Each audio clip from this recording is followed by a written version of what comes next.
Rob, I've heard you talk about pursuing relevance.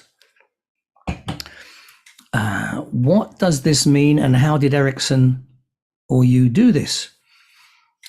Okay. Those of you working professionally with clients or patients, you'll know that when you're asking your client or patient for information, you're asking questions, there's often going to be a lot of content being shared with you. And sometimes there's so much content that you get lost in it, because it's like you can no longer stand back and be objective because you get sucked into their content. Maybe because there's just too much, or maybe because you're relating to it in terms of your own life experience. We don't want to have that situation, because we get lost. We end up becoming as confused as our clients sometimes. So we need to have a kind of a filter that filters out the stuff that's not useful.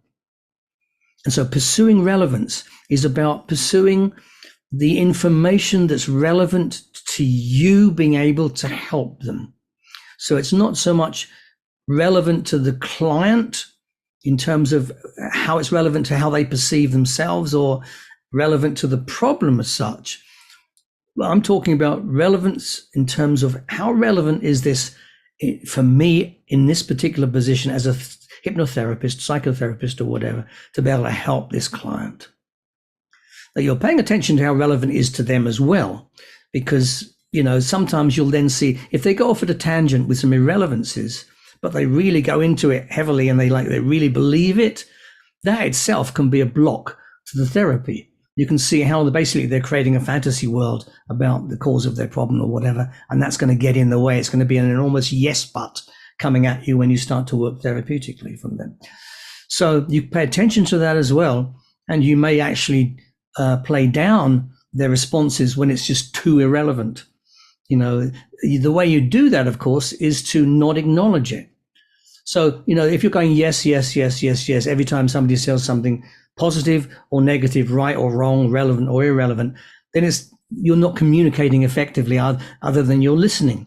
But if you acknowledge with a head nod, for example, the relevant part of what they're sharing, and then ignore, in terms of you don't acknowledge at all, the irrelevant, what they experience is their brain starts to change and start giving you more relevant stuff, because they're getting acknowledgement and approval for the stuff that is useful. So you don't actually have to say to them, hang on a minute, this is all bullshit.